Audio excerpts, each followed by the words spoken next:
സ്വച്ഛ് സർവേക്ഷൻ 2025-26 ഭാഗമായി ശുചിത്വ മിഷൻ ശുചിത്വ കേരളം പദ്ധതിയിൽ ഉൾപ്പെടുത്തി വടക്കാഞ്ചേരി നഗരസഭയിൽ നടപ്പിലാക്കുന്ന 3 ദ്രവമാലിന്യ സംസ്കരണ പ്ലാന്റുകളുടെ നിർമ്മാണ ഉദ്ഘാടനം നഗരസഭ നിർവഹിച്ചു.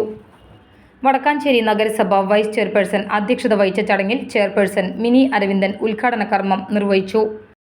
സർക്കാരിൻ്റെ ശുചിത്വ കേരളം എന്ന പരിപാടിയുടെ ഭാഗമായി തന്നെയാണ് കഴിഞ്ഞ കാലത്തെ ഭരണസമിതി അംഗങ്ങൾ വിഭാവനം ചെയ്ത മാലിന്യമുക്ത നവകേരളം എങ്കിൽ മാലിന്യമുക്ത വടക്കാഞ്ചേരി നഗരസഭ ഈ ലക്ഷ്യം വെച്ചുകൊണ്ട് തന്നെയാണ് ഈ പദ്ധതിക്ക് കഴിഞ്ഞ ഭരണസമിതി വിഭാവനം ചെയ്തിട്ടുള്ളത്. നമുക്കറിയാം, ഓരോ മനുഷ്യൻ്റെയും ആരോഗ്യം സംരക്ഷിക്കേണ്ടത് ഓരോരുത്തരുടെയും ഉത്തരവാദിത്വം തന്നെയാണ്. അതിന് നേതൃത്വം കൊടുക്കുന്ന ഭരണസമിതി അതിനെല്ലാം ഓരോ മനുഷ്യൻ്റെയും ആരോഗ്യം സംരക്ഷിക്കേണ്ടതിൻ്റെ ഉത്തമമായ ഒരു ഉദാഹരണം കാഴ്ചവെച്ച് തന്നെയാണ് ആ പദ്ധതിക്ക് വിഭാവനം ചെയ്തിട്ടുള്ളത്.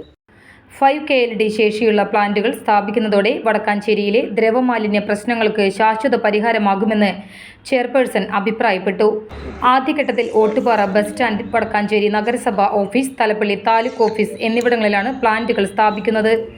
ചടങ്ങിൽ സ്ഥിരം സമിതി അധ്യക്ഷന്മാരായ സ്വപ്ന ശശി, ഷീല മോഹനൻ, ധന്യ നിതിൻ, വിവിധ ഡിവിഷണൽ കൗൺസിലർമാർ, നഗരസഭാ സെക്രട്ടറി, ആരോഗ്യ എഞ്ചിനീയറിംഗ് വിഭാഗം ജീവനക്കാർ, നിർമ്മാണ ഏജൻസിയായ ഹെഡ്സ് പ്രതിനിധികൾ തുടങ്ങിയവർ പങ്കെടുത്തു.